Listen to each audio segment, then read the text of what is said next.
Shabbat shalom, everyone. Shabbat shalom. I am Shamash Brian, and before I begin, I'd like to send a very cordial shout out to Rabbi Emmanuel.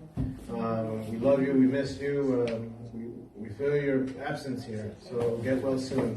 Get well soon, boss. Mihoko too. And Mihoko as well. We're thinking about you. Both of you guys, we miss you guys very much. We pray for your refuah shlema. So Haftorah Vayechi. I'm going to concentrate on the Haftorah. So the Haftorah is from 1 Kings chapter 2. And I'd like to start off with the verse from verse 3. Keep the charge of Adonai, your God, to walk in his ways, to keep his statutes, his commandments, his ordinances, and his decrees, according to that what is written in the Torah of Moses, so that you may succeed in all that you do and wherever you turn. So, to simplify it in simple terms, keep Torah and keep succeeding. So, some leaders are born while other leaders are made. You know, it's funny that when that question seems to be presented, you know, are leaders made or are they born? Like in Spanish, I hear a lot, se hacen o se nacen. You know, they're either born or they're made. It seems like you have to pick one or the other sometimes. Well, I guess they're made, or no, I guess they're born to lead. And everyone has a unique response to a question like this. However, I'm not seeking a response. You see, I believe that leaders are born, and then they're already made. I don't mean made like being made in a gangster movie. Hey, did you hear Tommy's going to be made? We're all getting made. Nothing like that. I mean, once someone acknowledges that there is no other choice but you to lead, it is then that leader is born inside of you.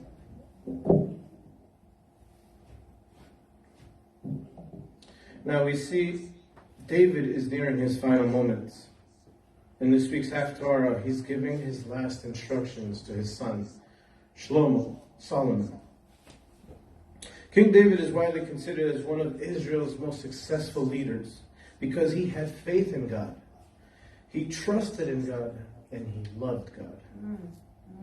The key to being a successful leader is to believe, to trust, and to love Adonai.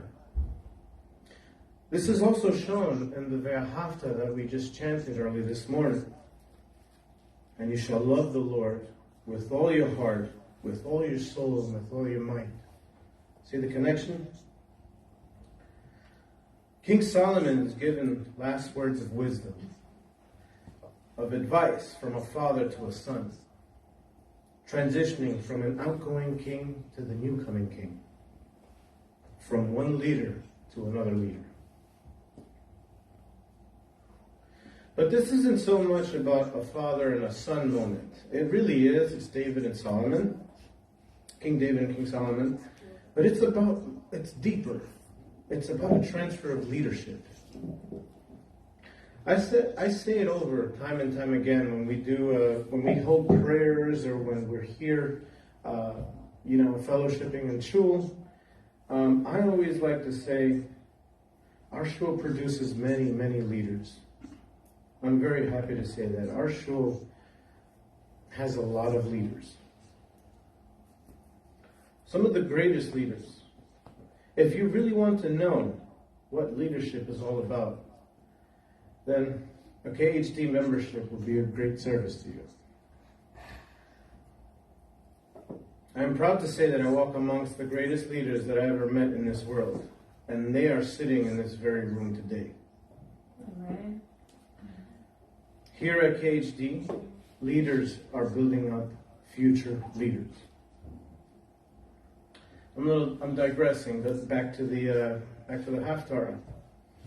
Leaders are great students.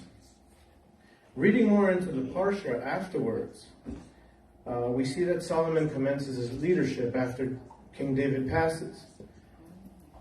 King Solomon takes over and becomes king of Israel.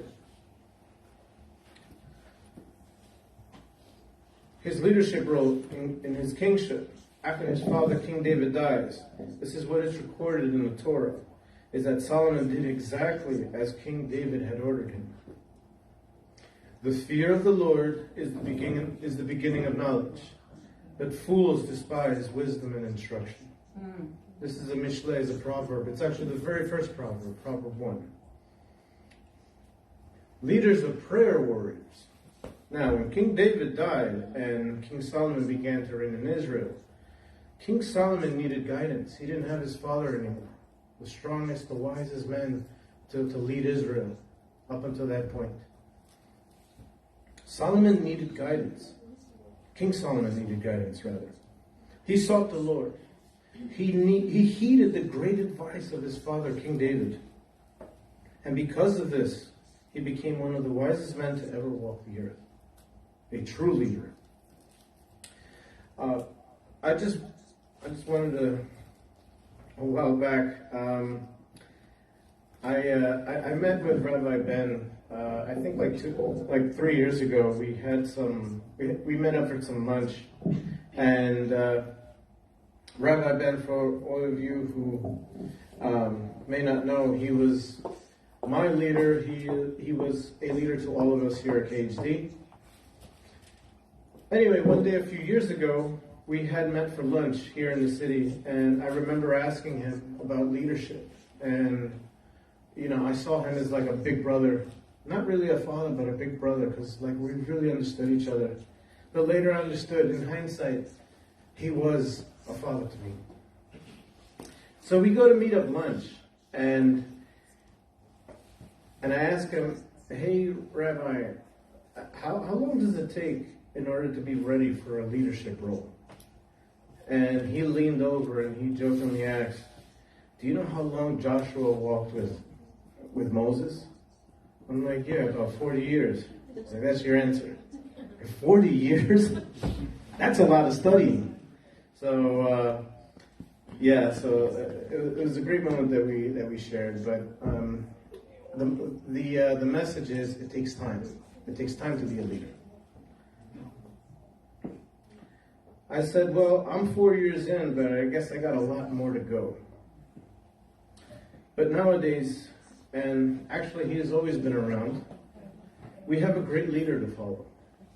A great leader to emulate because he is perfect. He is Yeshua. Amen. Now, all these things can be achieved and more. We must take it one day at a time and trust God that he has great things in store for us. So let us enjoy this journey that we call this beautiful life. And may we keep Torah and keep succeeding. Bezrat Hashem, Hazak, Hazak, Venit Hazak. Amen. Shabbat Shalom. Shabbat Shalom.